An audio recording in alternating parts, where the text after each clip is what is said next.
네, 시작하겠습니다. 오늘은 로마서 두 번째 시간입니다. 제목은 복음은 그의 아들에 관한 것이다. 그 아들이 내 안에 존재하는가. 로마서 1장 2절에서부터 4절까지 말씀입니다. 이 복음은 하나님이 선지자들을 통하여 그의 아들에 관하여 성경에 미리 약속하신 것이라. 그의 아들에 관하여 말하면 육신으로는 다윗의 혈통에서 나셨고 성결의 영으로는 죽은 자들 가운데서 부활하사 능력으로 하나님의 아들로 선포되셨으니 곧 우리 주 예수 그리스도시니라. 아멘. 네, 로마서 이제 두 번째 시간이고 제가 지난 시간에 이제 로마서를 시작하면서 말씀드렸던 것들이 뭐냐면 이제 로마서를 어떠한 관점으로 우리가 좀 봐야 되느냐의 문제라고 이렇게 말씀을 드렸죠. 그러면서 성경은 어떠한 큰 흐름 가운데에서 이렇게 흘러가고 있다라고 하는 거죠. 그래서 마치 이제 종교회의에서 뭔가를 결정한 것 같지만 이제 정경으로 채택이 되고 신약이 27권 또 어떤 순서대로 마테마가 누가 요한 로마서 고린도 전후서 갈라디아 그러니까 아무 의미 없이 그렇게 배열된 것 같지만 또 그렇지 않다라는 거죠. 그래서 우리가 서신서를 볼 때에도 어떤 일곱 날의 창조라고 하는 큰 흐름과 이제 그 살인, 간음, 도둑질이라고 하는 그러한 큰 흐름 가운데에서 보면 좋을 것 같고 로마서는 특히 어떠한 관점으로 이해하시면 좋냐면 그러니까 살인이라고 하는 관점 어떻게 그러니까 포커스가 그러니까 로마서에서는 복음의 전체를 설명하고 있지만 로마서에서 특히 포커스를 맞추고 있는 부분이 살인이라고 하는 거죠. 그래서 특히 다루고 있는 주제가 이제 죄에 대해서 또 믿음에 대해서 의에 대해서 그래서 살인의 문제라고 하는 것은 결국은 우리가 죄 가운데 있다라고 하는 거고 그 살인의 문제를 넘어가기 위해서 반드시 필요한 게 뭐냐면 믿음이라고 하는 거죠. 그래서 믿음이라고 하는 실체는 예수 그리스도인 거고 예수 그리스도가 내 안에 존재하게 된다면 그것을 믿음이라고 이야기하는 거고 그것을 생명이라고 이야기하는 거죠. 그것을 이제 의롭게 된다라고 이야기하는 거예요. 그래서 로마서는 그러한 관점으로 우리가 보시면 좋을 것 같고 로마서, 고린도전후서, 갈라디아, 에베소, 빌립보, 골로새 이렇게 쭉 나오는 서신서들이 사실은 쉽지 않아요. 그러니까 전에 우리가 이 말씀들을 문자적으로 이렇게 이해하려고 했을 때는 그렇게 어렵다라는 생각이 들지 않았을 거예요. 그런데 이 말씀들을 복음의 관점으로 보게 되면 결코 쉽지 않아요. 왜 그러냐면 마치 어떤 거냐면 로마서, 고린도전후서, 갈라디아서 이 내용들을 보면은 마치 응용 문제를 푸는 것 같아요. 그러니까 마테마가 누가 요한 사복음서는 어떻게 보면 우리가 교과서를 푸는 약간 그런 느낌이라면 로마서, 고린도전후서, 갈라디아서 이러한 내용들은 마치 응용 문제를 푸는 것 같은 느낌이에요. 우리의 삶 속에서 어떻게 살아야 되는 거를 이야기하는 것처럼 보이잖아요. 그러니까 크리스찬들은 이렇게 살아야 돼 라고 하는 것처럼 보이지만 그러한 내용이 아니라 그냥 복음만을 이야기하고 있다라는 거예요. 우리가 창세기도 마찬가지로 창세기 1장에서는 일곱 날의 창조를 이야기하고 있어요. 마치 교과서와 같은 거예요. 그러니까 성경이라고 하는 거, 복음이라고 하는 것이 무엇인지에 대한 설명을 하고 있어요. 근데 그 일곱 날의 창조를 다시 창세기 2장, 3장, 4장에서 다시 설명하고 있어요. 그래서 창세기 2장, 3장, 4장 내용이 생각하는 것만큼 그렇게 쉽지 않아요. 어려워요. 복음의 관점으로 본다면요. 왜 이게 일곱 날의 창조를 다시 설명하고 있는 거지? 그래서 제가 창세기 2장, 3장, 4장을 어떠한 관점, 어떠한 포커스로 봐야 된다라고 말씀을 드렸냐면 창세기 2장은 도둑질이라고 하는 관점으로 창세기 3장, 우리가 이제 너무 잘 알고 있는 선악과를 먹는 사건. 그럼 무슨 관점으로 보셔야 되냐면 간음이라고 하는 관점으로 보셔야 돼요. 그러니까 창세기 4장의 가인과 아벨 사건, 그것은 살인의 문제라고 하는 그러한 포커스를 가지고 보셔야 돼요. 마치 응용 문제를 푸는 것 같은 느낌이에요. 그래서 좀 어렵다라고 생각이 들 거예요. 그리고 우리가 십계명을 할 때도 제가 십계명을 다 한 다음에 뒤에 이제 어떠한 우리가 생각하고 있는 민법이나 형법 같은 설명을 하고 있는 내용들이 있잖아요. 근데 그게 민법이나 형법 이거 설명하는 게 아니라 십계명을 다시 설명하고 있는 내용들. 그래서 제가 제목을 뭐라고 달았냐면 십계명의 응용편 이렇게 달았어요. 쉽지 않아요. 그래서 이제 사실은 어려운 부분들이 좀 있어요. 로마서, 고린도전후서가 우리가 생각하는 것만큼 그렇게 쉽지 않아요. 마치 응용 문제를 푸는 것 같은 그러한 느낌. 그리고 어떠한 관점으로 이 로마서를 보셔야 되는 거냐면, 이 로마서의 모든 일들, 모든 설명들이 다 내 안에서 이루어지고 있는 거, 이거 설명하고 있는 거다. 그리고 전부가 이 로마서의 전체의 내용이 다 7날의 창조를 설명하고 있는 거다. 이러한 관점으로 보시면 좋을 것 같아요. 그래서 저도 뭐 배경 지식이라던가 로마서 배경 지식 이런 것들을 설명 안 하는 이유가 그래요. 그런 게 필요가 없는 거예요. 이 로마서를 이해하기 위해 필요한 거는 뭐밖에 없냐면 7날의 창조라고 하는 거. 그러니까 복음의 핵심이라고 하는 거. 이것만 가지고서 왜 로마서가 그걸 설명하고 있는지 이제 그런 관점으로 보시면 좋을 것 같아요. 시작이 지금 2절에서 4절 내용은 사실은 1장 1절의 내용을 또 다시 설명하고 있는 거라고 보시면 좋을 것 같아요. 그래서 1장 1절에서는 어떠한 내용을 지금 이야기하고 있는 거죠? 시작이 어떻게 시작하죠? 예수 그리스도로 시작하잖아요. 그래서 예수 그리스도 종 바울 이렇게 이야기하고 있는 거죠. 결국은 뭘 이야기하고 싶은 거냐면 복음의 핵심이라고 하는 건 뭐라고 이야기할 수 있는 거냐면 예수 그리스도라는 거예요. 그러니까 예수 그리스도를 통해서 뭘 만드실 거냐면 어떠한 존재로 나를 만들어 가실 거냐면 나를 종으로 만드시겠다라는 거예요. 그러니까 종이라고 하는 것은 주인의 온전히 복종하는 상태가 종이잖아요. 주인에 의해서 온전히 지배되는 상태. 다시 말해서 예수 그리스도에 의해서 온전히 지배되는 그 상태를 종이라고 이야기하는 거고 그게 복음의 핵심이라고 하는 거예요. 그러니까 바울이라고 하는 것도 제가 설명을 드렸던 것처럼 작은 자라는 뜻이에요. 부셔지고 깨지고 그래서 모래처럼 먼지처럼 바뀌는 거죠. 나라는 존재가. 뭔가 거대한 성을 쌓아놨던 거대한다라고 생각했던 나라는 존재가 먼지와 같은 존재구나. 그리고 모래와 같은 존재. 그렇게 바뀌는 것을 바울이라고 이야기하는 거고 그것을 또 종이라고 이야기한다라는 거예요. 그래서 뒤에 나오는 내용들은 이제 그거 설명하는 거예요. 어떻게 종이 되고 어떻게 바울이 되는지.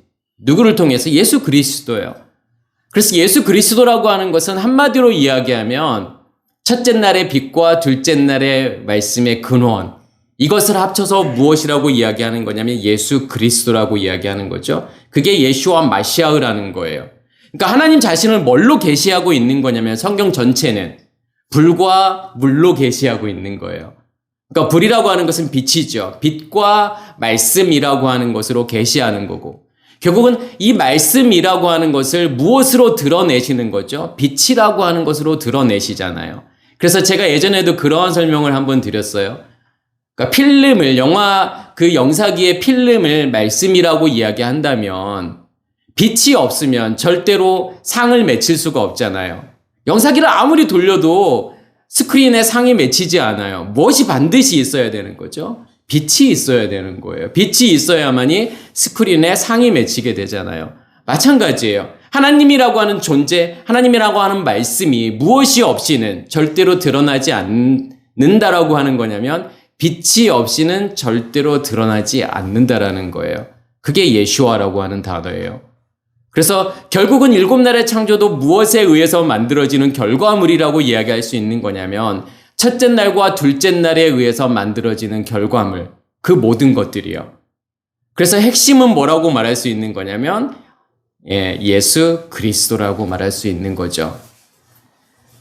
그래서 지금 2절에는 어떻게 설명을 하고 있는 거냐면 이 복음은 하나님이 선지자들을 통하여 그 아들에 관하여 성경에 미리 약속하신 것이라.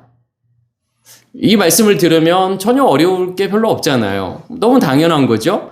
분명히 성경책에 그의 아들에 관해서, 그의 아들이라고 하면 예수 그리스도일 거고, 예수 그리스도에 관해서 선지자들, 수많은 선지자들이 있잖아요. 뭐 대선지서를 쓴 선지자들, 소선지서, 그러니까 뭐 대선지 예레미야, 이사야, 예레미야, 예스겔, 다니엘, 그다음에 호세아, 요엘, 아모스, 오바댜, 요나, 미가, 나움, 하박국, 12선지자가 있잖아요. 그 선지자들을 통해서 하나님께서 그의 아들에 관해서 미리 다 약속하신 거다. 이제 이렇게 이해한다 그러면 그렇게 어려울 내용이 없잖아요. 그런데 그러한 내용이라기보다는, 왜냐하면 뭐가 성경이죠? 성경이라고 하는 것은 이제 좀 풀어 이야기를 하면 거룩한 책이라는 뜻이에요. 그럼 뭐가 거룩한 책일까요? 우리가 교회 다닐 때 들고 옆에 이렇게 들고 다니는 그게 성경인가요? 그게 거룩한 책인가요? 그 정말 거룩하다라고 이야기할 수 있을까요? 그 문자 언어 자체가 거룩한 건가요? 지금 성경은 원본이 존재하지 않아요. 전부 다 사본이에요. 사본들만 존재하고 있어요. 그러니까 사본이라고 하는 것은 원본을 이렇게 베껴 쓰고 또 베껴 쓰고 했던 것들이 사본이고, 우리가 지금 읽고 있는 한글 성경, 영어 성경 전부 다 그 사본을 번역한 거예요. 그럼 번역이라고 하는 것은 사실은 해석의 영역이라고 제가 말씀을 드렸잖아요. 단순하게 우리가 뭐 그러니까 영어를 한글로 번역하고 그러한 문제가 아니라 해석이 들어간다라고 하는 거죠. 그래서 수많은 의역들이 들어가는 이유가 뭐냐면, 그것을 이렇게 번역하는 사람들의 어떤 의도가 분명히 들어가 있다라는 거예요. 그러면 그 성경을 우리가 거룩한 책이다, 이렇게 말할 수 있을까요? 뭐가 거룩한 책일까요? 그러니까 책이라고 하는 이 단어가 이제 그라페라는 단어를 써요. 기록된 것, 책. 그리고 이게 그라포에서 온 건데, 그라포라고 하는 것이 쓰다, 새기다, 기록하다라는 뜻이에요. 그래서 히브리어에서도 세페르라는 단어를 쓰잖아요. 세페르가 책이죠. 그리고 이게 사파르, 뭔가 새기고 기록하다라는 뜻이에요. 그럼 어떠한 책을 이야기하는 거죠? 이제 계시록에서 보면 생명책이 나오잖아요. 그러니까 생명책에 우리의 이름이 기록되어져 있어야 된다라고 생각하잖아요. 그러면 그 생명책은 어디에 있을까요? 하늘 어디 하나님이 계시는 그곳에 정말 크고 두꺼운 책이 있어서 거기에 우리의 이름들이 딱 이게 기록되어져 있는 걸까요? 아니요. 그러한 것이 아니라 그 세페르라고 하는 책은 어디에 존재하고 있는 거냐면 우리 안에 존재하고 있는 거고, 거기에 우리의 이름이 기록되어 있다라고 생각하는 것은 착각이죠. 김아무개, 박아무개 막 이렇게 써 있다라고 생각하지만 그런 게 아니라 누구의 이름이 거기에 있어야 된다라는 거죠. 예수 그리스도라고 하는 그 이름이 있어야만이, 그 생명책이 내 안에 있어야만이 구원이라고 하는 거죠. 그래서 죽어서 아무리 가서 어떤 책을 발견하지 못한다라고 하는 거예요. 여기에서도요, 뭐가 새겨져야 되는 거죠? 뭐가 쓰여져야 되는 거죠? 하나님의 영에 의해서 우리의 마음판에 하나님의 말씀이 새겨지게 되면 그것을 책이라고 이야기하는 거예요.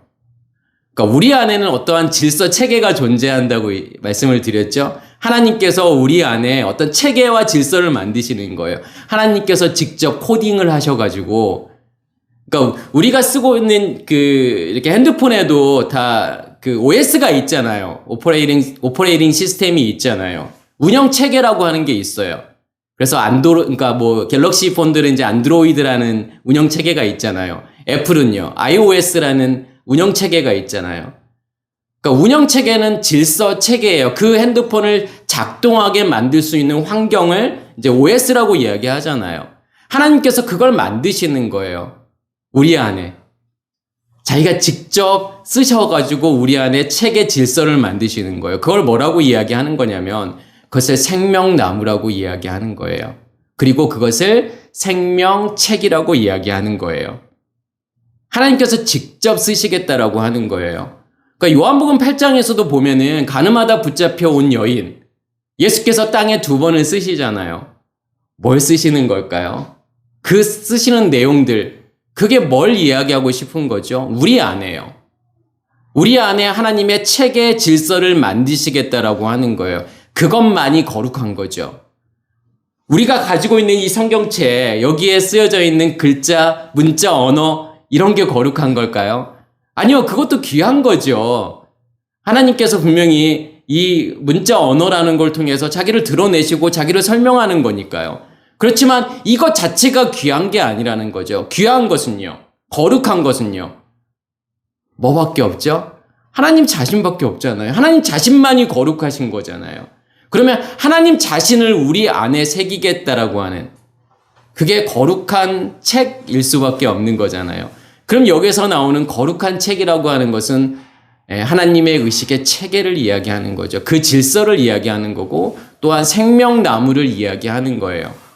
그래서 이 복음은 그 거룩한 책 안에 그의 선지자들을 통하여, 그러면 그 선지자는 어떤 선지자를 이야기하는 거죠? 하나님의 말씀이 내 안에 새겨지게 되고 하나님의 말씀이 내 안에 존재하게 되면 그 말씀은 밖으로 드러날 수밖에 없다라는 거예요. 밖으로 전할 수밖에 없다라는 거죠. 마치 뭐와 같냐면, 하나님의 말씀이 내 안에 존재하게 되면 그것을 뭐라고 이야기하는 거죠? 오순절에서 방언이라고 이야기하잖아요. 방언이라고 하는 것은 말씀이에요. 그냥 하나님의 언어예요. 하나님의 말씀이 내가 해석되어져서 그것을 통변이라고 이야기하는 거고, 그것을 밖으로 전하는 것을 예언이라고 하고, 그렇게 전하는 사람들을 선지자라고 이야기하는 거예요. 그래서 선지자를 통하여 그가 미리 약속하셨다라는 거예요. 그러니까 미리 약속하셨다라고 하는 것은 뭘 이야기하는 거죠? 다른 사람들 앞에 선포한다라는 거죠. 말한다라는 거예요. 그것을 이제 약속이라고 이야기하는 거예요. 그러니까 내 안에 말씀이 존재하고 있으면 그 말씀은 밖으로 드러나질 수밖에 없다라는 거예요. 오순절이 되게 되면요. 그러니까 나를 맡고 있는 내 안에 성소와 지성소를 맡고 있는 그 통로가 열리게 되면 내 안에 있는 말씀이 밖으로 나갈 수밖에 없는 거고, 그 말씀을 누군가에게 전해줄 수밖에 없다라는 거죠. 그게 미리 약속하셨다라는 거죠. 다른 사람 앞에 그것을 선포했다라는 거예요. 그래서 이 프로 에방겔로마이라는 이 단어는 성경에서 2번밖에 안 나와요. 지금 이 본문에 나오고 고린도후서 9장 5절 이렇게 2번밖에 안 쓰여져요. 제가 뒤에서 한번 고린도후서 9장 5절, 우리가 잘 알고 있는 연보에 관한 거, 그거는 조금 제가 다시 설명을 좀 드릴게요. 그 말은 지금 여기에서 말하고 싶은 이 복음이라고 하는 것은 결국은 뭐냐라는 거잖아요. 이 복음이라고 하는 것의 핵심은 결국은 내 안에서 거룩한 말씀이 만들어져서, 그 거룩한 말씀에 의해서 책의 질서가 만들어져서, 다시 말해서 생명나무가 만들어져서 거기에 씨 가진 열매가 만들어지고 내가 그 씨 가진 열매를 다른 사람들에게 줄 수 있느냐. 그게 복음이라고 하는 거예요. 그게 복음의 핵심이라고 이야기하는 거죠. 그러면서 그의 아들에 관한 거라 이렇게 말씀하고 계시죠. 그러니까 그의 아들에 관한 거다 그러면 우리가 뭐라고 생각할 수 있냐면, 예수 그리스도에 관한 것이라고 생각할 수 있고, 그러면 뭐가 아들일까요? 그의 아들이라고 하면, 그러니까 아들이라고 하는 것은 뭐냐면 아버지의 것을 그대로 가지고 있는 사람을 아들이라고 하죠. 그러니까 아버지의 유전자를 99.9% 이렇게 가지고 있는 사람, 그러니까 유전자 검사를 하면 그것을 아들이라고 하잖아요. 그러면 아버지의 DNA를 내가 그대로 물려받았다라고 하는 거죠. 그러니까 아들이라고 하는 것은 결국은 아버지의 것을 물려받은, 그대로 물려받은 존재가 아들이에요. 그러니까 하나님의 것을 내 안에 간직한 사람들, 그 생명을 내 안에 간직한 사람들을 성경은 뭐라고 이야기하는 거냐면 아들이라고 이야기하는 거예요. 그래서 성경은 아버지와 아들과의 그런 관계를 통해서 복음이라고 하는 것이 무엇인지를 설명하고 있다라고 하는 거죠. 그래서 첫째 날에 빛을 간직한 사람들, 그러니까 첫째 날에 빛이 내 안에 비치게 되죠. 그러면 그 빛을 간직한 사람들을 무엇이라고 이야기하는 거냐면 그것을 아들이라고 이야기하는 거예요. 그 욤을 살고 있는 사람들. 그러니까 아들을 살고 있다라고 하는 것은 그 욤이라고 하는 나를 살고 있는 거죠. 그리고 제가 그 욤이라고 하는 단어와 일곱 날의 창조에서 계속 반복해서 말하고 있는 단어가 어떠한 단어라고 말씀을 드렸죠? 에쉐르라고 하는 단어, 복. 팔복에서 계속 그 복을 이야기하고 있는 거잖아요. 그래서 심령이 가난한 자는 복이 있나니 애통하는 자는 복이 있나니. 그럼 복받은 사람이라고 하는 것은 결국은 뭘 이야기하는 거죠? 그 아버지의 생명을 간직한 아들, 내가 그 아들로 존재하고 있는 자들을 성경은 뭐라고 이야기하는 거냐면 복이라고 이야기하는 거예요. 그게 복받은 자들이에요.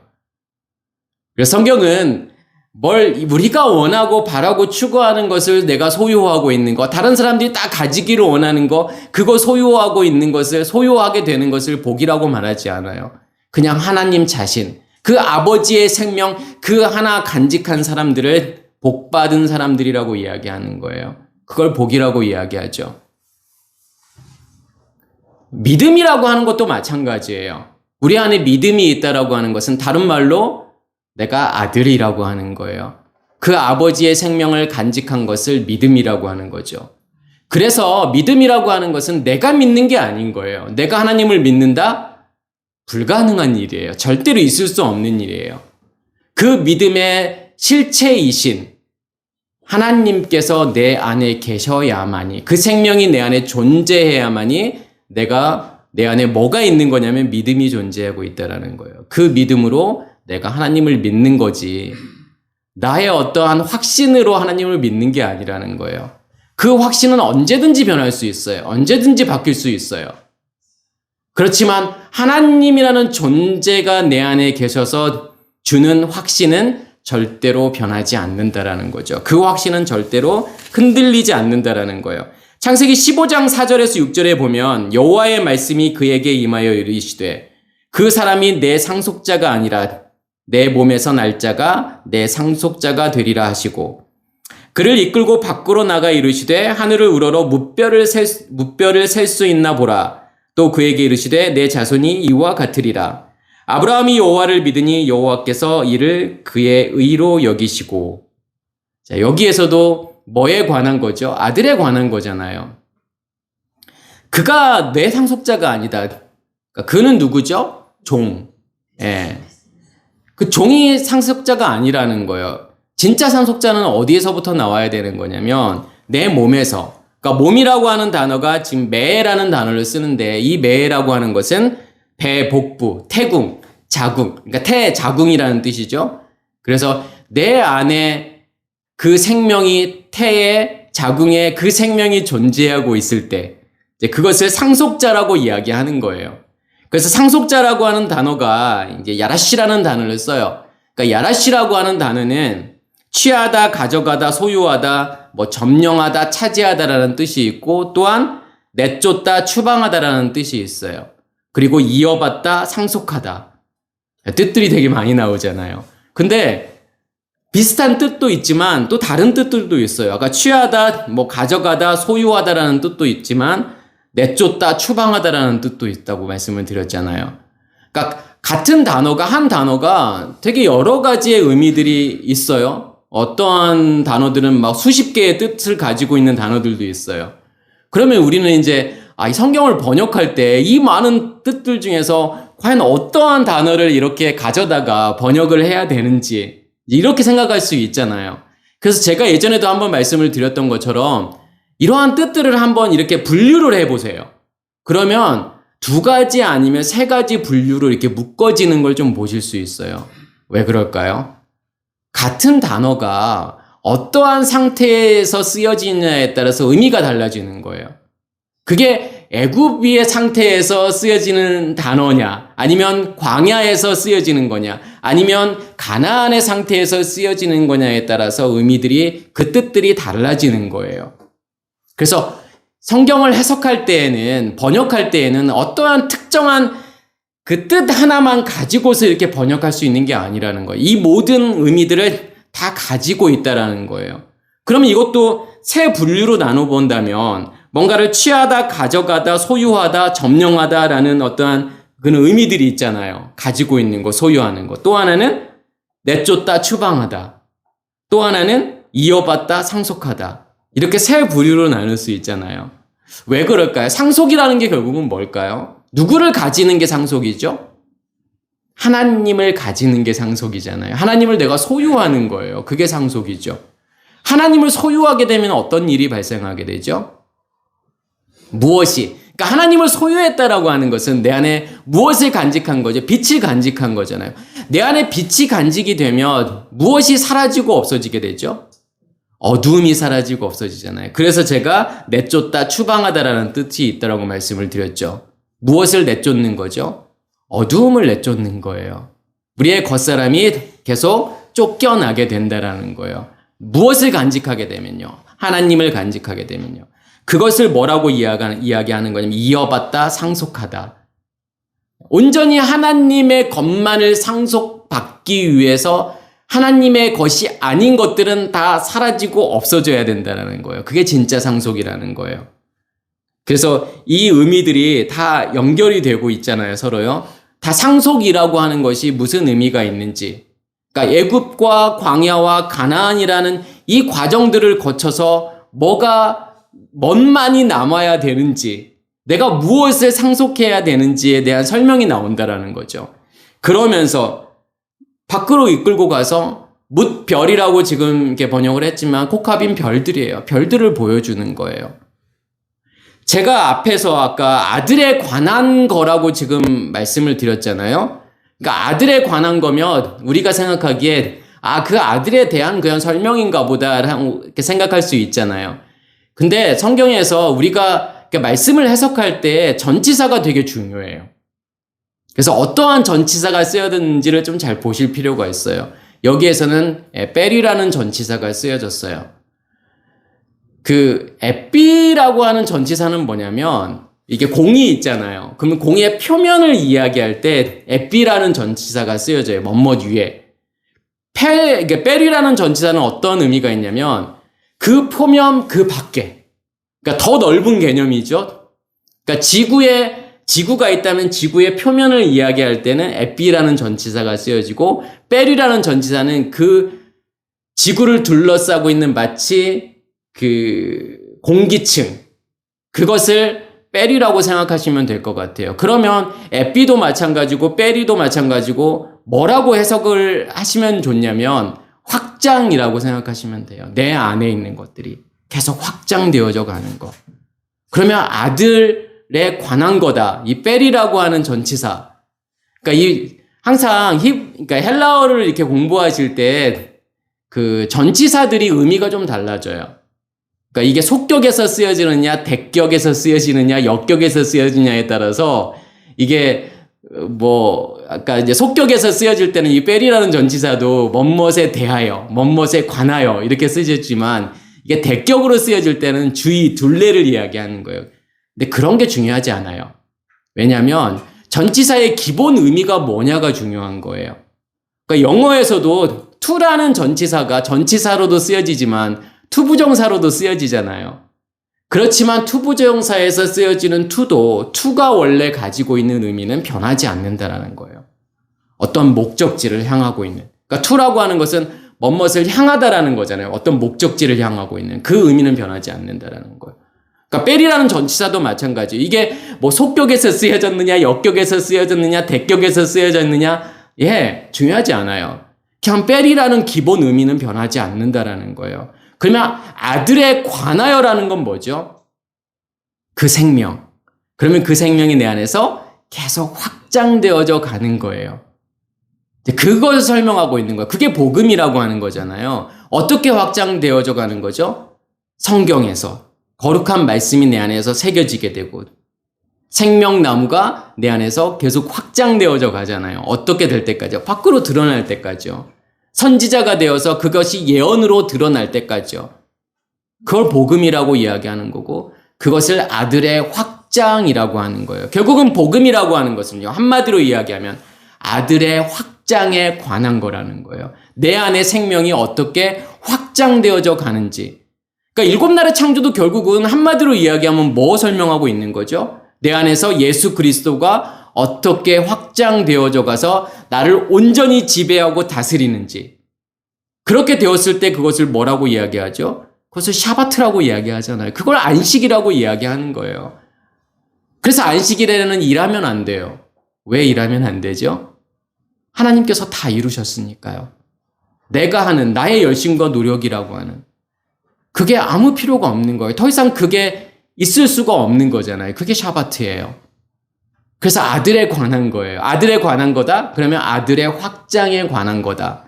이제 이렇게 생각하시면 좋을 것 같아요. 그래서 창세기 15장 지금 4절에서 6절에 나오는 하나님께서 아브라함에게 별들을 보여주잖아요. 별들이 뭘까요, 결국은요? 이 코카빔이라고 하는 것은요. 빛들의 확장이라고 생각하시면 되죠. 내 안에 빛이 존재하고 있고 그 빛이 계속 내 안에서 확장되어져 가게 되면 그 빛을 세상을 향해서 비출 수 있을 정도가 될 거 아니에요. 그것을 광명체들이라고 이야기하는 거죠. 넷째 날에요. 그러니까 내 안에 씨 가진 열매가 준비가 되었으면 그 빛이 내 안에서 확장되어져 가서 그 빛은 절대로 가릴 수 없잖아요. 언젠가는 드러나게 돼 있을 수밖에 없다라는 거죠. 그 빛이 드러나서 누군가에게 그 빛을 전해주게 되면 그러면 뭐가 되는 거죠? 빛들의 모임이 되는 거잖아요. 빛들의 모임을 뭐라고 말할 수 있다라고 제가 설명을 드렸냐면 그게 에클레시아라는 거예요. 그걸 교회라고 이야기하는 거예요. 교회라고 하는 것은 한마디로 말하면 건물도 아니고 조직도 아니에요. 그냥 단순한 사람들의 모임을 말하는 게 아니에요. 빛들의 모임이에요. 빛을 간직한 사람들의 모임을 별들이라고 이야기하는 거예요. 그래서 이 우주에는 정말 수많은 별들이 존재하고 있잖아요. 지금까지 밝혀진 바로는 과학자들이 이야기하는 것은 10의 23승계. 그러니까 지구, 화성, 목성, 금성 이거는 별이 아니에요. 스스로 빛을 낼 수 있는 항성만을 별이라고 하는 거예요. 그러니까 태양이 별이죠.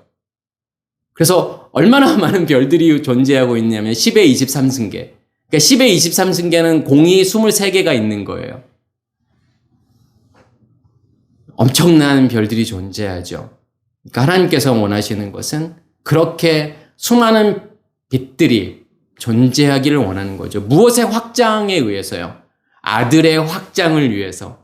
그러니까 아들의 확장을 통해서 그 별들이 존재한다라는 것을 아브라함에게 보여주고 싶은 거예요. 별들을 보여주면서 내 자손이 이와 같으리라 라고 설명을 하잖아요. 그게 복음이잖아요.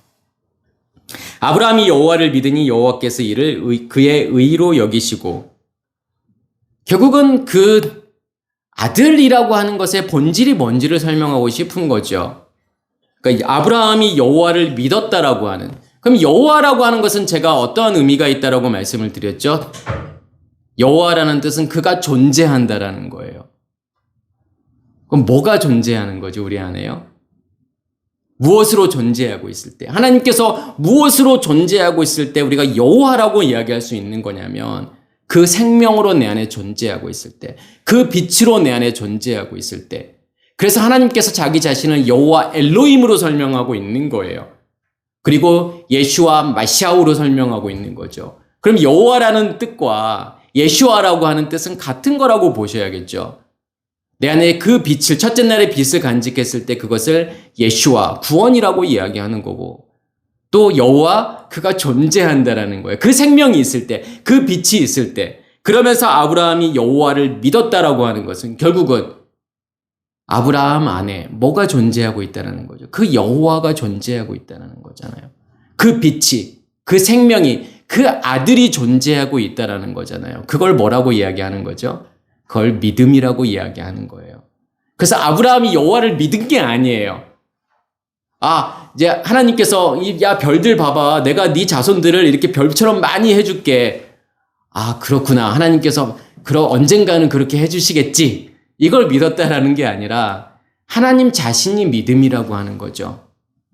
그 안에 아브라함 안에 누가 존재하고 있는 거냐면 하나님께서 존재하고 있는 거예요. 빛으로 존재하고 있는 거예요. 그렇게 여호와로 존재하고 있기 때문에 그것을 믿음이라고 이야기하는 거고 그것을 상속자라고 이야기하는 거고 그것을 아들이라고 이야기하는 거예요. 제가 아까 그 성경이 미리 약속했다라고 하는 그 단어가 2번 나온다고 했잖아요. 오늘 본문 말씀에 나오고, 그러니까 로마서 1장 2절에 나오고, 고린도 후서 9장 5절에 나온다고 그랬죠.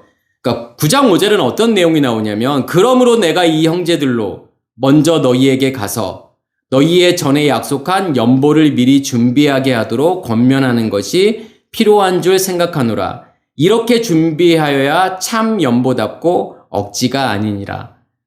이게 헌금 이야기하는 것처럼 보이잖아요. 헌금 미리 준비해. 내가 가기 전에 내가 형제들을 보낼 테니까 너희가 미리 약속했던, 너희가 작정했던 그 헌금 미리 준비해. 그래서 그렇게 준비해야 참 연보지. 그렇게 그러니까 억지로 하지 마라고 하는 것처럼 보이잖아요. 근데 이거는 돈 이야기 하는 게 아니에요. 헌금 이야기 하는 게 아니에요. 이 연보라고 하는 단어가 율로기아라는 단어를 써요. 그러니까 율로기아라고 하는 단어는 유라고 하는 것은 좋다라는 거예요. 그러니까 로기아라고 하는 이 단어는 로게오, 그러니까 말씀, 말하다라는 뜻이고, 로고스라는 단어예요. 말씀이라는 거예요. 그러면 무슨 말이냐면 좋은 말씀이라고 하는 거예요. 그게 지금 연보라고 지금 번역한 거예요. 그래서 우리가 이 말씀을 들으면은, 그래서 이 말씀을 듣고서 작정 헌금을 하잖아요. 내가 뭐 건축도 그렇고 작정 헌금을 해놓고 이렇게 나중에 후회도 하시고 막 그러잖아요. 내가 왜 그때 작정을 해가지고 얼마 하기로 해놓고 이것도 경제적 사정이 안 좋아져가지고 이거 못했는데 어떡하지 막 걱정도 하고 그러잖아요. 네, 걱정 안 하셔도 돼요. 마음 푹 놓고 사세요. 그것 때문에 하나님께서 뭐 이렇게 보복하시고 너 왜 헌금 작정해놓고 그거 왜 안 지키는데 내가 그 몇 배로 너 가져갈 거야. 절대로 그렇지 않으세요. 그러니까 안심하시고 그러한 이야기 하는 게 아니에요. 그러니까 미리 준비하라는 게 뭐죠? 전에 약속했던 거. 그 작정했던 연보. 그러니까 좋은 말씀이라고 하는 게 결국은 뭐죠? 좋다라고 하는 게 어떠한 의미가 있다라고 제가 설명을 드렸냐면, 토부라고 하는 것은 내 안에서 하나님이 드러나는 걸 하나님은 토부라고 이야기하는 거예요. 좋은 거예요. 우리의 겉사람이 드러나는 거. 그러니까 하나님께서 7날의 창조 가운데서 계속 토부를 말씀하시잖아요. 키토부, 좋았더라, 좋았더라, 좋았더라, 심히 좋았더라. 뭐가요? 누가 드러나는 게요? 하나님이 드러나는 게요. 하나님이 드러나면 드러날수록 뭐가 드러나게 되어 있냐면 우리의 겉사람이 드러나게 되잖아요. 그게 하나님께는 좋은 거예요. 좋은 말씀이 뭐예요? 뭐가 좋은 말씀이죠? 하나님을 드러내는 거예요. 나의 겉사람을 드러내는 거예요. 그게 좋은 말씀이잖아요. 그러면 그것을 지금 전에 약속한 연보라고 하는 것은 결국은 뭐죠? 내 안에 있는 말씀이 밖으로 드러나게 되는 거. 사람들 앞에 그것을 드러내는 거. 그것을 준비하라는 거예요. 그러니까 형제들을 보냈다라고 하는 것은요. 누구를 보내는 거? 그 형제들은 뭘 이야기하는 거죠? 누구를 이야기하는 거죠? 선지자요. 선지자들이요. 내 안에요. 말씀이 확장이 되어져서 그 말씀을 전하는 자, 말씀을 드러내는 자들이 선지자들이잖아요. 그걸 통해서 진짜 내 안에 있는 말씀이 밖으로 드러나는 거. 이것을 전에 약속한 연보라고 이야기하는 거예요. 그것을 준비하라는 거예요. 그것이 준비가 되었어? 너희가 이제 말씀이 밖으로 드러날, 밖으로 전할 수 있는 그러한 준비가 되었어? 그러면 좋은 연보야. 여기서 말하는 참 연보야 라고 이야기하는 거예요. 그렇지 않으면요. 무엇을 드러내게 되면요. 내 안에 있는 체계를 드러내게 되면, 내 안에 있는 선악의 지식의 체계, 율법이 드러나게 되면 그것은 억지라고 지금 번역을 했지만 이것은 욕심이라고 하는 뜻이에요. 많은 욕심. 내가 많이 가지려고 하고 많이 소유하려고 하는. 제가 선악의 지식의 체계의 핵심은 뭐라고 말씀을 드렸죠? 율법의 핵심은 뭐죠? 소유잖아요. 가지려고 하는 거예요. 많이 소유하려고 하는 거예요. 그러니까 율법의 체계를 가지고서 내가 원하고 바라는 것들을 가지려고 하고 소유하려고 하는 그게 억지로 드려지는 거예요. 그렇게 드리지 말라는 거예요. 그래서 연보는 어떻게 드리라고요? 내 안에 있는 것으로요. 내 안에 준비된 것으로요. 누구의 것으로 준비된 것으로요? 하나님의 것으로 준비된 것으로 드리라는 거예요. 그래서 연보가 아니죠. 헌금을 말하는 게 아니에요. 뭐 헌금은 필요할 수 있겠죠. 이렇게 어떤 공동체가 말씀을 들으려고 한다면 장소도 필요하고 뭐 김밥이라도 먹어야 되고 그러면은 헌금은 필요할 수 있겠죠. 그렇지만 성경은 그 이야기하고 있는 게 아니라는 거예요. 11조도 마찬가지죠. 11조는 돈이 아니다라고 제가 말씀을 드렸잖아요. 누구죠? 뭐죠? 11조의 정체가요? 예수 그리스도요. 예수 그리스도를 우리 안에 간직하라는 거예요. 그러면 내가 그 예수 그리스도, 그 아들이잖아요. 그 아들 너희 안에 간직해. 그러면 내가 그 아들이 너희 안에서 충만해서 차고 넘치도록, 창고, 우리 안에 이 창고가 차고 넘치도록 하나님께서 부어주나 안 부어주나 시험하라고 이렇게 나오지만 확증하라고 하는 거예요. 정말. 아, 그 생명이 내 안에 간직이 되었더니 그 생명이 내 안에서 충만해지는 게 되는구나. 흘러 넘칠 정도로. 그것을 확증하라고 하는 거죠. 그게 11조잖아요. 그게 오늘 말하는 연보라고 하는 거죠. 그러면서 이제 3절에 뭐라고 나오냐면 그의 아들에 관하여 말하면 육신오늘은 다윗의 혈통에서 나셨고 이제 4절에는 그러니까 3절에는 육신으로는 그러니까 육신으로는이라고 번역했지만 이게 까따 사르카라고 하는 거죠. 이제 까따라고 하는 것은 뭐뭐 아래라는 뜻이에요. 전치사죠. 그러니까 사르코스라고 하는 것은 육체예요. 육체 아래. 그리고 4절에는 뭐라고 나오냐면 까따 푸뉴마라고 나와요. 영 아래. 그래서 육체 아래, 영 아래라고 하는 것으로 지금 뭘 설명하고 싶은 거냐면 복음이라고 하는 것을 설명하고 싶은 거예요. 그래서 우리가 이 말씀을 들으면은 아, 예수 그리스도께서는 육체로 다윗의 혈통, 다윗의 씨로부터 그렇게 나셨고 또 영으로는 이제 그렇게 우리가 이제 생각을 할 수 있겠죠. 영으로는 죽은 자들 가운데서 부활하사 능력으로 하나님의 아들이 되셨다. 그래서 육으로 영으로 이렇게 예수 그리스도를 우리가 설명할 때 뭐 예수 그리스도는 100% 인간이면서 이제 100% 하나님이다. 이제 이게 신학적인 설명이에요. 그래서 인성을 가지고 있었고 신성을 가지고 있다. 이렇게 설명을 하잖아요. 그런데 죄가 없으시다. 자, 하나님이신데 예수 그리스도께서 하나님이신데 인성을 가질 수 있나요? 인성이라고 하는 것은 인간의 성품이잖아요. 인간의 성품의 본질이 뭐죠? 선악의 지식의 체계잖아요. 내 안에 존재하고 있는 그 선악의 지식의 체계가 만들어 놓은 것을 그것으로부터 나오는 모든 결과물들을 인성이라고 하는 거잖아요. 사람의. 그것을 죄라고 이야기하는 거예요. 그러면 뭘 설명하고 싶은 거죠? 왜 예수 그리스도께서 인간으로 나오셨을까요? 인간으로 태어나셨을까요? 인간의 몸에서 태어나셨을까요? 뭘 설명하기 위한 거죠? 예수의 탄생과 죽음과 부활과 예수의 떠나가심과 다시 오심이라고 하는 예수의 삶 전체라고 하는 걸 통해서 무엇을 설명하고 싶은 거냐면 복음을 설명하고 싶은 거예요. 복음이 뭔지를요. 예수께서 육체로 오실 이유가 있을까요? 예수께서 시험을 받으셔야 될 이유가 있나요? 예수께서 세례를 받으셔야 될 이유가 있나요? 뭐가 없으신데요? 겉사람이 없으신데 왜 시험을 받아야 되는 거죠? 왜 예수께서 십자가에 죽어야 되는 거죠? 죄가 없는데요? 뭘 보여주기 위한 거죠?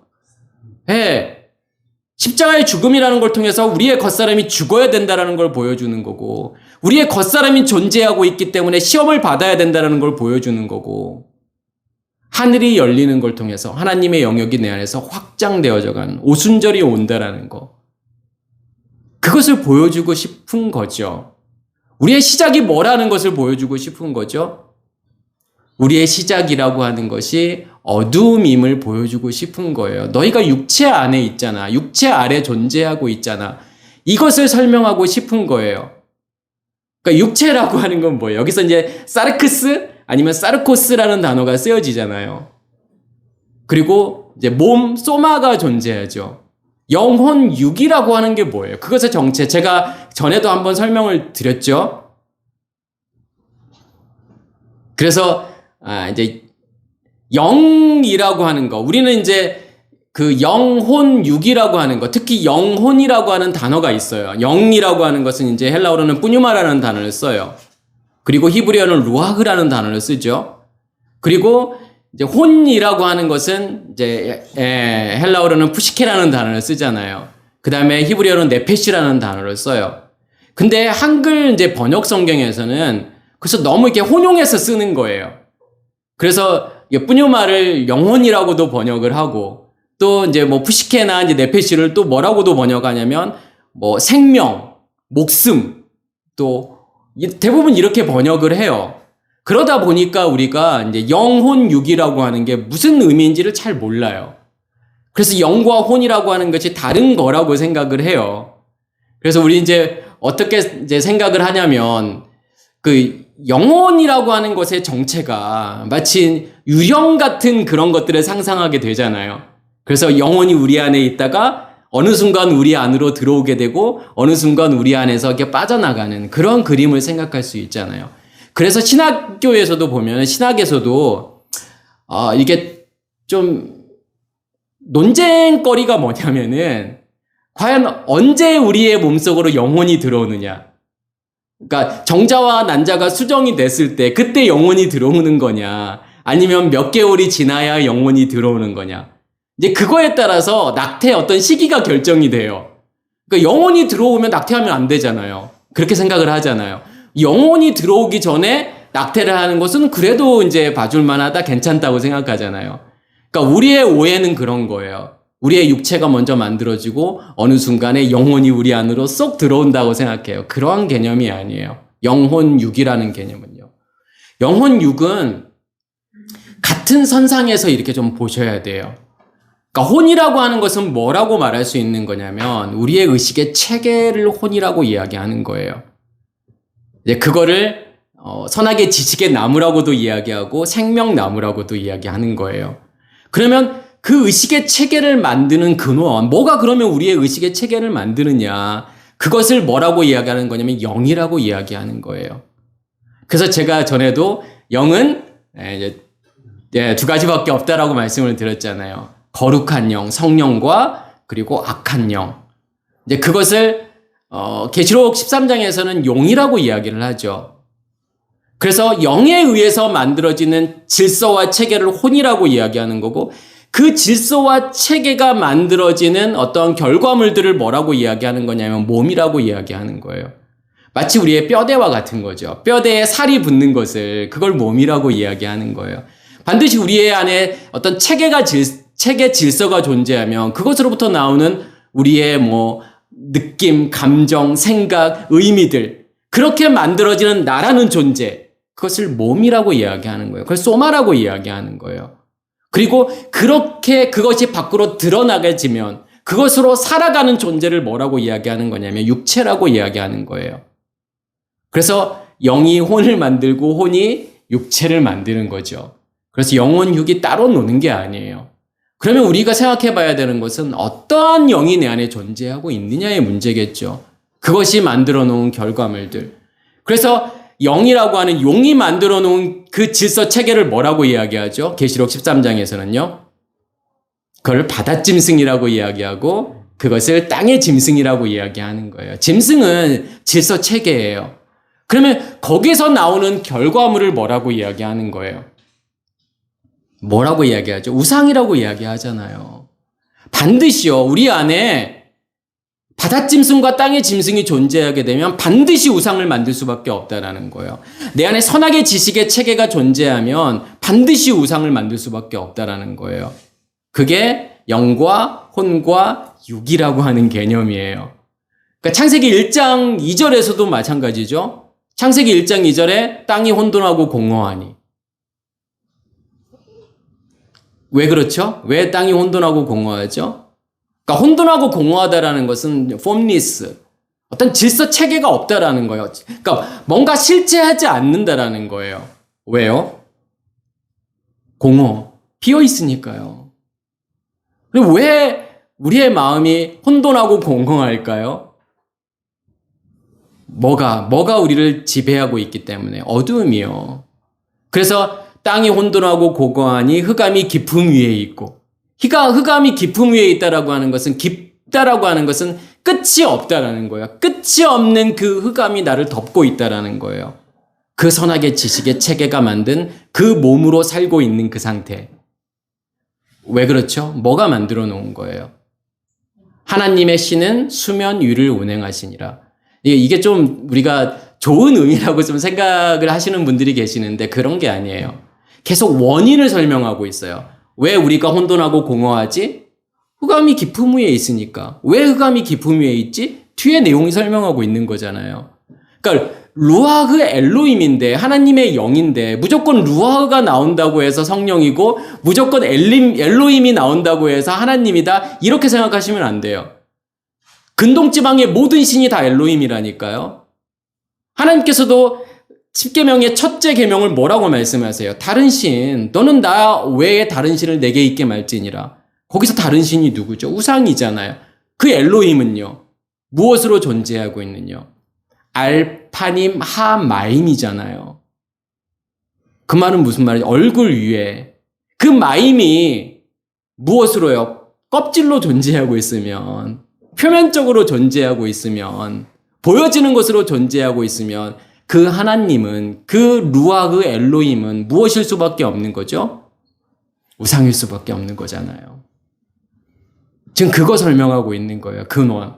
그 루아흐 엘로힘은 용일 수밖에 없는 거예요. 그러면요. 그러면 그 루아흐 엘로힘이 만들어 놓은 결과물이 뭐냐면 흑암이 깊음 위에 있다라고 하는 거예요. 그 영에 의해서 만들어지는 질서 체계가 나를 온전히 덮고 있는 상태, 율법으로 내 안에 충만하게 있는 상태가 흑암이 깊음 위에 있는 거예요. 그렇기 때문에 내가 어떠한 상태에 있을 수밖에 없다라는 거죠. 혼돈과 공허의 상태에 있을 수밖에 없다라는 거예요. 비어 있는 거잖아요. 뭔가 많이 가지려고 하죠. 많이 가졌어요. 내가 원하고 추구하는 거 그렇게 많이 가지고 있는데 왜 우리의 마음은 공허하고 혼돈의 상태에 있을 수밖에 없을까요? 그런 건 실제하지 않으니까요. 눈에 보이는 것들은 모두 실제하는 게 아니라고 제가 말씀을 드렸잖아요. 우리가 살고 있는 이 세상은요, 누가 해석해 놓은 세상이죠? 이제 뇌과학자들은 뇌가 해석해 놓은 세상이라고 이야기하지만 우리의 안에 존재하고 있는 선악의 지식의 체계가 해석해 놓은 세상을 살고 있는 거예요. 그래서 무엇이 좋은 거고, 무엇이 아름답고, 무엇이 선한지, 무엇가 판단하는 거죠? 내 안에 있는요, 선악의 지식의 체계가요. 지금 그 이야기하고 있는 거예요. 그럼 여기에서 그 육체 까타사르코스라고 하는 그 육체 아래에 있다라고 하는 것은 결국은 뭐죠? 선악의 지식의 체계에 의해서 살고 있는 그러한 상태임을 보여주는 거죠. 왜 예수께서 그러한 상태로 나시는 거죠? 보여주고 싶은 거예요. 예수의 삶이라는 걸 통해서 이게 너라는 존재잖아. 육체 아래에 있는 이 상태, 어둠 가운데 있는 모습이 너라는 존재야 라고 하는 것을 설명하고 싶은 거예요. 다윗의 씨요? 그들이 생각하는 다윗의 씨라고 하는 건 뭐죠? 유대인들이 생각하는, 우리는 다윗의 씨야. 다윗의 씨로부터 우리가 나왔어 라고 생각하잖아요. 그렇지만 여전히 육체 아래에 있다라는 거예요. 그래서 처녀가 잉태하여 아들을 낳을 것이요. 마태복음 1장 23절에 나오잖아요. 왜 굳이 처녀의 몸에서 나오시죠? 예수께서요? 왜 시작이 처녀죠? 처녀는 어떠한 사람이 처녀일까요? 아들이 없는 자가 처녀예요. 남편이 없는 자가 처녀예요. 그럼 남편도 없고 아들도 없는 상태예요. 뭔만이 존재하고 있는 거죠? 율법만이요. 선악의 지식의 체계만이 존재하고 있는 그 상태를 처녀라고 이야기하는 거예요. 그래서 어떠한 남자를 모르는 그 사람에게서 예수께서 아주 깨끗하게 나셨어, 그거 설명하고 싶은 게 아니잖아요. 처녀가 깨끗한 상태인가요? 아니요. 어둠 가운데 있는 상태, 남편 없는 상태, 아들 없는 상태를 처녀라고 이야기하는 거고, 그래서 예수께서 처녀에게 나시는 거예요. 우리의 시작이 뭔지를 보여주고 싶은 거잖아요. 너희들의 시작은 처녀야. 이거 설명하고 싶은 거죠. 근데 너희가 다윗의 씨로부터 나왔다라고? 그러면 그 다윗의 씨라고 하는 거. 유대인들이 생각할 때 그러잖아요. 자기들은 다 유대인이라고 생각하고, 그러니까 유대인이라고 하는 것은 뭐냐면, 그러니까 이스라엘이 남과 북으로 나누어지잖아요. 솔로몬 이제 시대 이후에. 그래서 북이스라엘과 남유다로 나눠져요. 왜 유다라는 그 이름이 붙었죠? 그 지파가 어떤 지파예요? 두 지파잖아요. 유다 지파하고요. 베냐민 지파요. 그래서 그 남유다의 대부분은 어떠한 지파 사람들이죠? 유다 지파 사람들이잖아요.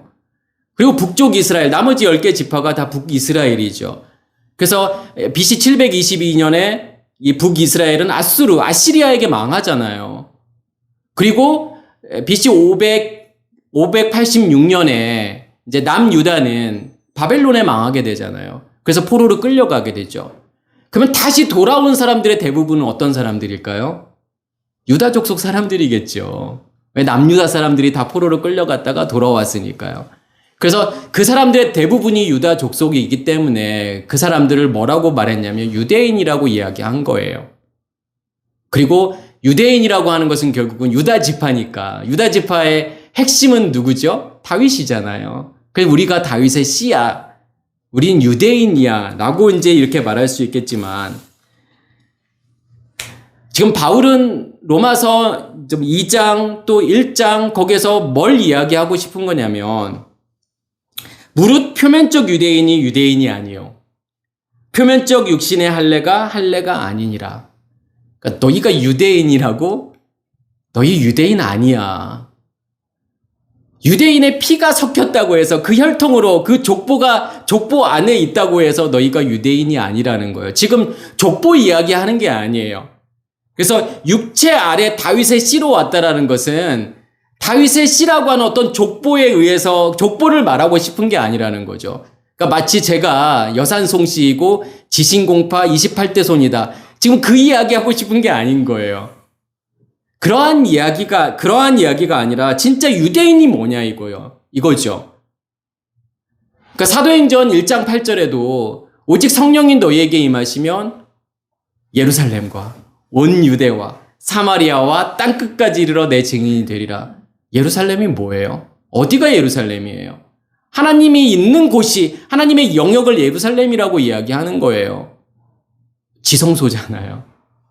그럼 지성소로부터 나오는 말씀에 의해서 내 안에 있는 마음 땅에 있는 7 등불이 타고 있으면 그걸 뭐라고 이야기하죠? 그걸 유대라고 이야기하는 거예요. 그러니까 유대라고 하는 것은 결국은 우리 안에 존재하고 있는 의식의 체계, 하나님의 의식의 체계, 생명나무를 이야기하는 거죠. 그 생명나무가 만들어지는 거죠. 우리의 마음 땅을 지배하게 되고 사마리아라고 하는 것은 샤마르잖아요. 샤마르라고 하는 것은 망대라는 뜻이에요. 누가요? 하나님이요. 하나님의 말씀이 우리의 마음 땅을 덮고 나를 덮어버리는 거예요. 땅끝이라고 하는 건요. 끝이라고 하는 단어가 소유라고 하는 단어, 에코에서 온 단어예요. 하나님의 온전한 소유가 된다라는 거예요. 그래, 성령이 우리 안에 임하시면 하나님의 영역이 만들어지잖아요. 그게 예루살렘이에요. 그러면 그 하나님의 영역이 내 안에서 계속 확장되어져 갈 거잖아요. 그걸 유대라고 이야기하는 거고 그것을 사마리아라고 이야기하고 그것을 땅끝이라고 이야기하는 거예요.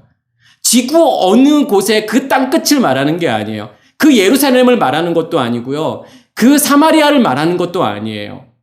그래서 Back to the Jerusalem? 말도 안 되는 이야기예요. 아무리 예루살렘 지금 가서 거기서 제3성전이 만들어지고 그거 아무 의미 없는 거야. 설령 그렇게 되지도 않을 뿐더러 거기 모스크가 세워져 있잖아요. 모스크 허물고 거기다가 성전 지을 수 있을 수 있을까요? 불가능하죠. 설령 모스크를 허물어버리고 거기에 제3성전을 세운다고 한들 무슨 의미가 있죠? 우리에게요? 우리의 믿음과 무슨 상관이 있을까요? 아무 의미도 없는 일이에요. 그 예루살렘 아무리 간다고 한들 그거 나와 아무 상관없다라고 하는 이야기죠.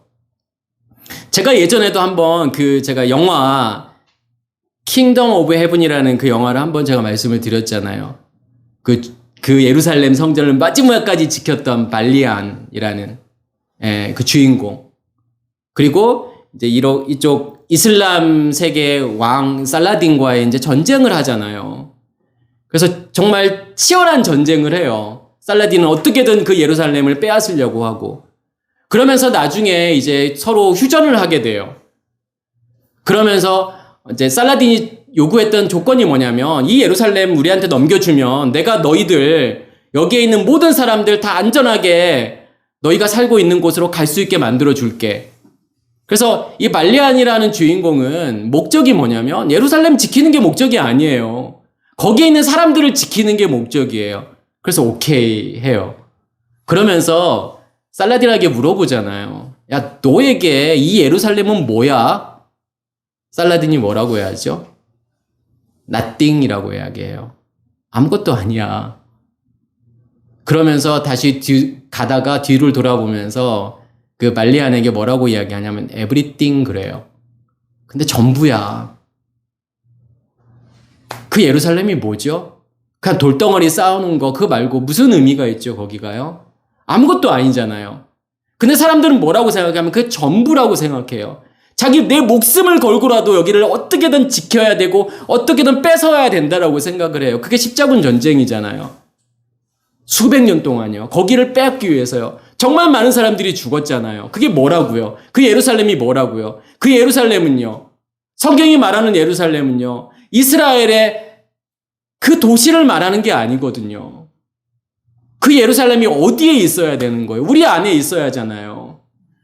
그 유대 땅이요. 우리 안에 존재하고 있어야죠. 그 사마리아가 우리 안에 존재하고 있어야 되는 거지. 그 성지순례 가서 그 예루살렘 땅 밟은들 무슨 의미가 있어요? 아무 의미도 없어요. 그냥 돌 쌓아놓은 것밖에는 아무 의미 없어요. 그래서 여기서 말하고 싶은 게 그런 거예요.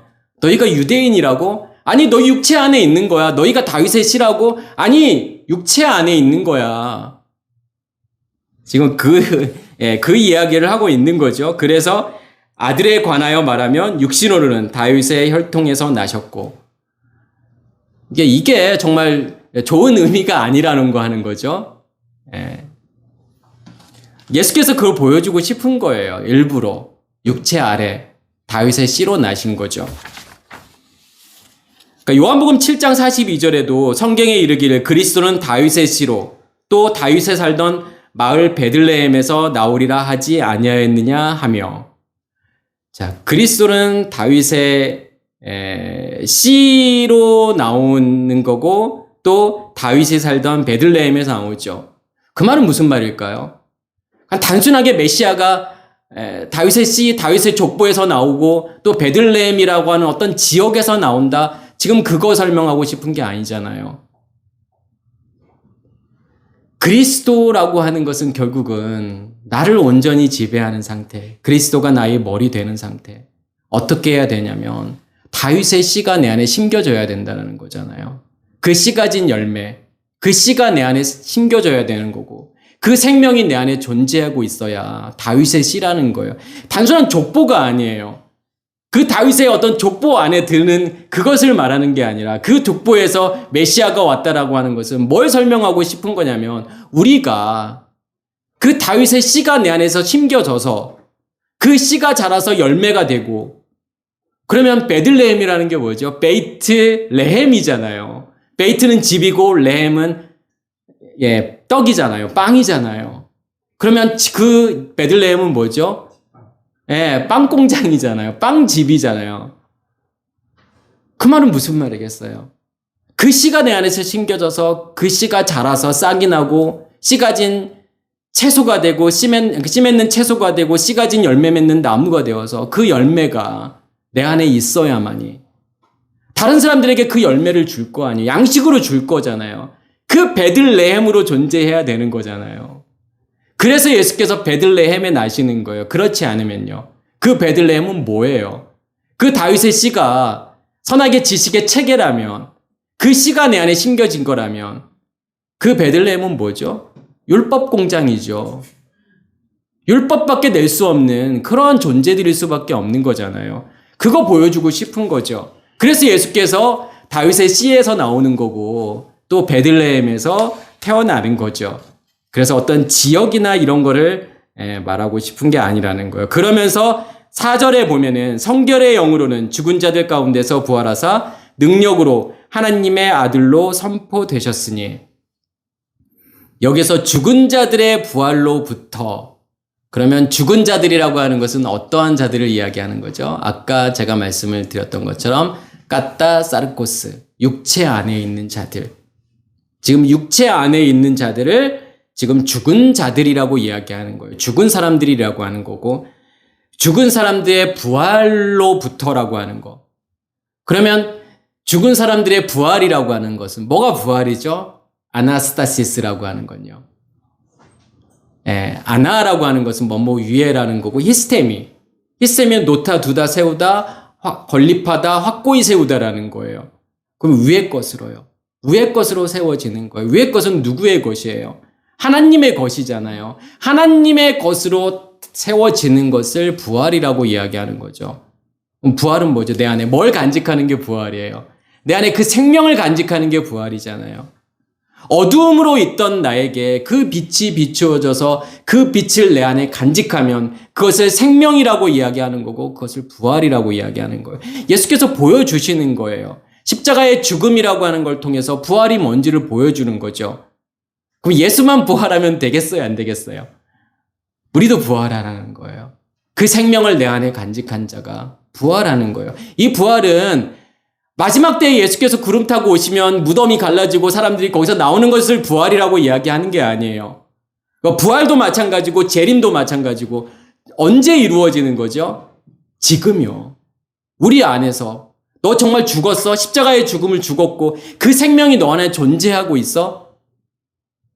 그리고 너희가 정말 그리스도와 연결되어서 그리스도와 연합된 존재가 되었어? 그렇다면 내 안에서 무엇이 일어나고 있는 거죠? 일어난 거죠. 십자가의 죽음과 부활과 그리스도의 다시 오심이 이루어진 거잖아요. 이 생명이요, 이 불이요, 무엇에 의해서 타고 있다면요, 지성소로부터 나오는, 반석에서 나오는 그 생수가 기름 부음으로 임해서 이 불이 타고 있다면 누가 재림하신 거죠? 그리스도가요. 재림하신 거잖아요. 그래서 죽은 사람들의 부활로부터 거룩한 영 아래 능력 안에서, 그럼 여기에서 죽은 자들의 부활이 나오고 그 다음에 능력 안에서라는 단어가 나오죠. 능력이라는 것은요, 디나미스예요. 그러니까 뭐가 능력이죠? 뭐가 권세고 뭐가 힘이죠? 누가 있을 때 내 안에요? 무엇이 만들어졌을 때요? 지성소가요. 하늘이 만들어지는 게, 하늘이 뭐의 원천이에요? 우리의 힘의 원천이고 능력의 원천이잖아요. 권세의 원천이잖아요. 그러면 성경에서 지금 내 안에 샤마임이 만들어졌어, 하늘이 만들어졌으면, 지성소가 만들어졌으면 그걸 뭐라고 이야기하는 거냐면 우리 안에 권능이 생겼다라고 이야기를 해요. 그때 어떤 분이 그 dynamis라고 하는 것과 엑수시아라고 하는 게 뭐가 다른지 한번 이렇게 질문을 하셔서 제가 답을 좀 이렇게 달았었는데, 댓글에다가 dynamis는 그냥 그 자체, 힘, 능력, 권능 그 자체를 dynamis라고 이야기하는 거고, 그 엑수시아도 이제 뭐 힘, 권능, 능력, 권세 이렇게 번역이 되잖아요. 엑수시아라고 하는 것은 에크라는 전치사와 에이미 동사가 합쳐진 거예요. 존재하고 있는 거죠, 에이미 동사. 에크는요, 밖으로요. 내 안에 있는 이 권능이 밖으로 드러나지게 되면 그것을 엑수시아라고 이야기하는 거예요. 그래서 능력 안에서라고 하는 것은 결국은 내 안에서 하늘이 만들어졌구나. 내 안에 첫째 날에, 그러니까 부활이라고 하는 것은 내 안에 빛이 임함으로 내 안에 생명이 탄생이 된 거죠. 그리고 능력 안에서라고 하는 것은 하늘이 만들어진 거예요. 그렇게 되었을 때 뭐가 만들어지는 거죠? 하나님의 아들이라고 이야기를 하잖아요. 그죠? 하나님의 아들로. 그러면 그 하나님의 아들은 뭐예요? 지금 이 이야기들이 단순하게 예수 그리스도 설명하고 있는 거다, 이제 그렇게 이해하지 마시고, 이 일들이 내 안에서 이루어지는 일들을 설명하고 있는 거구나. 로마서 1장 2절, 3절, 4절 내용은 내가 어떠한 상태에 있고 육체 아래에 있었던 나를 하나님께서 이 죽은 자의 상태에 있던 나를 어떻게 하나님과 연합된 존재로 만들어 가시는지 설명하는 거잖아요. 그게 지금 복음이라고 이야기하는 거예요. 그래서 능력 안에서라고 하는 것은 하늘이 만들어지는 거고, 그러면 하늘이 만들어졌다라고 하는 것은 생수의 근원이 만들어진 거잖아요. 하나님의 아들이라고 하는 것은요, 그 엘로힘이라고 하는 정체는 뭐라고 말씀을 드렸죠? 말씀이요. 지성소에 있는 그 말씀이요. 그래서 말씀이 있는 자들, 말씀이 생긴 자들을 뭐라고 이야기하는 거죠? 엘로힘이라고 하잖아요. 예수께서도요. 그러면 하나님의 아들이라고 하는 표현은 다른 말로 뭐라고 표현할 수 있냐면 그것을 씨 가진 열매라고 이야기할 수 있어요. 그 씨는 뭐니까요? 생명이고 불이잖아요.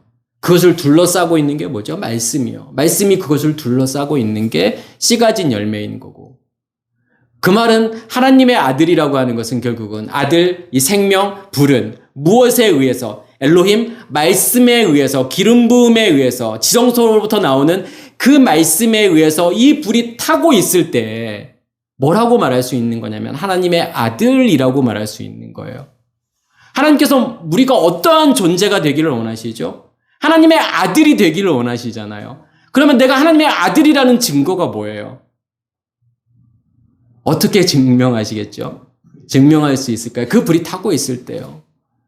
지성소로부터 말씀이 나와서 내 마음 땅에 그 불이 영원히 꺼지지 않는, 그래서 영원이라고 이야기하잖아요. 영원히 꺼지지 않는 그 불이 타고 있고 그 불이 나를 온전히 덮고 있을 때 뭐라고 말할 수 있는 거냐면 하나님의 아들이라고 말할 수 있는 거예요. 지금 그 이야기하고 있는 거고 그것을 지금 거룩의 영 아래에 있다라고 말하는 거예요. 거룩의 영이라고 하는 것은요. 성령에 의해서요. 그러한 모든 일들이 다 만들어지고 있다라는 거잖아요. 우리가 하나님의 아들로 존재하게 만드는 거죠. 무엇 아래에 있던 내가요. 육체 아래에 있던 내가요. 용에 의해서 만들어지는 바닷짐승과 땅의 짐승과 그것이 만들어 놓은 우상이라고 하는 것을 섬길 수밖에 없는 나에게, 그 어둠으로 존재할 수밖에 없는 나에게 하나님께서 지금 영 아래에서 거룩의 영, 성령 아래에서 우리를 하나님의 아들로 만들어 가시겠다라는 거잖아요. 그걸 한마디로 말하면 그게 이완겔리온이죠. 그게 복음이잖아요. 그러면서 곧 우리 주 예수 그리스도시니라. 이렇게 고백할 수밖에 없다라는 거예요. 그 하나님의 아들로 내가 존재하게 되면 그 하나님의 아들이 결국은 나를 지배하고 다스리게 되잖아요. 그게 퀴리오스잖아요. 그게 주인이잖아요. 나는 종일 수밖에 없는 거잖아요. 하나님이 주인이면 나는 종. 하나님이 원하시는 대로 살아갈 수밖에 없는, 하나님이 뜻하시는 대로 살아갈 수밖에 없는 존재, 그걸 종이라고 이야기하잖아요. 지금 보면 지금 로마서 1장 1절을 다시 설명하고 있는 거잖아요. 예수 그리스도 종 바울, 그럼 그 예수 그리스도에 의해서 결국은 내가 종이 되는 거죠. 그리고 바울이 되는 거잖아요. 작은 자요. 먼지와 같은 자요. 다 부셔지고 깨져서요.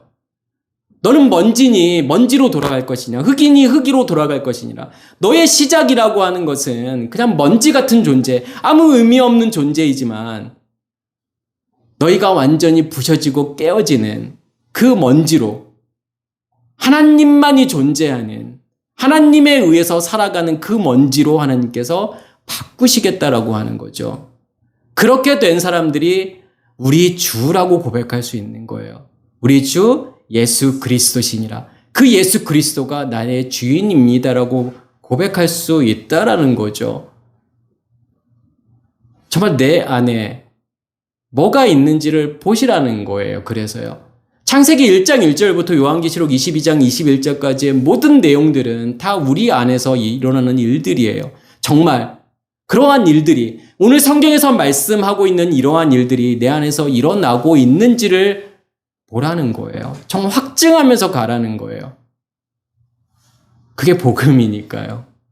그 생명이 내 안에 정말 있는지, 그 생명이 내 안에서 계속 확장되어져 가서 그 생명이 나를 온전히 지배하고 있는지 이걸 보실 수 있는 우리 모두가 되기를 간절히 소원합니다. 마치겠습니다.